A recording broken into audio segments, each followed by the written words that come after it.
Hyderabad lotus pond లో వైసీఎల్పీ భేటీ ముగిసింది. Party అధినేత జగన్ అధ్యక్షతన జరిగిన ఈ సమావేశంలో పలు అంశాలపై చర్చించారు. అసెంబ్లీలోని విగ్రహం దగ్గర నిరసనతో పాటు స్పీకర్ అవిశ్వాస తీర్మానంపై అనుసరించాల్సిన వ్యూహాలు, భవిష్యత్ కార్యాచరణపై చర్చించారు. జగన్ తో పాటు వైసీపీ ఎమ్మెల్యేలు నిరసన తెలిపేందుకు అసెంబ్లీకి బయలుదేరారు.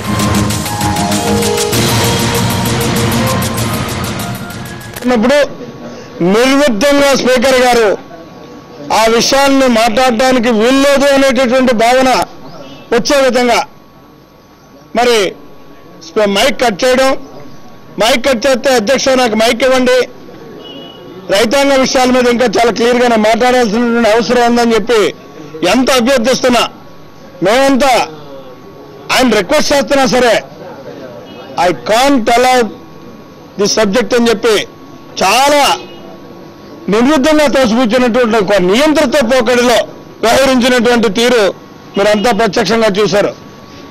ఈ శాసనసభ ద్వారా వాస్తవాలను మనం ప్రజల దగ్గరికి తీసుకెళ్ళడానికి అవకాశం ఉండదు అనేటటువంటి ఆలోచనతో ప్రజా పోరాటాల ద్వారానే ప్రజల దగ్గరికి వెళ్ళి వాస్తవాలను వాళ్ళకి చెప్పి ప్రజలను చైతన్యవంతులు చేద్దాం, ప్రజా మద్దతుతోటే వీళ్ళు చేసేటటువంటి అన్యాయాలను అరికడదాం అనేటటువంటి ఆలోచనతో ఈ శాసనసభ మీరు నిర్వహిస్తున్నటువంటి తీరుకు నిరసనగా ఈ శాసనసభ జరిగే వరకు కూడా ఈ సమావేశాల్లోకి మేము రామని చెప్పి నిర్విధంగా చెప్పి వరప్రసాదమైనటువంటి పోలవరం ప్రాజెక్టు నిర్మాణం మీద నిర్వీర్యం చేయడం కోసం ఒక దురాలోచనతోటి రాష్ట్ర ప్రభుత్వం చేస్తున్నటువంటి పట్టిసీమ ఎత్తిపోతల పథకం అనేటటువంటి పథకం ద్వారా ఒక ఆశానిపాతంగా ఆంధ్ర రాష్ట్ర రైతాంగాన్ని ప్రజల్లోకి వెళ్ళే దీని యొక్క అన్యాయాన్ని ఎండగట్టాలి అని చెప్పి నిర్ణయం తీసుకోవడం జరిగింది.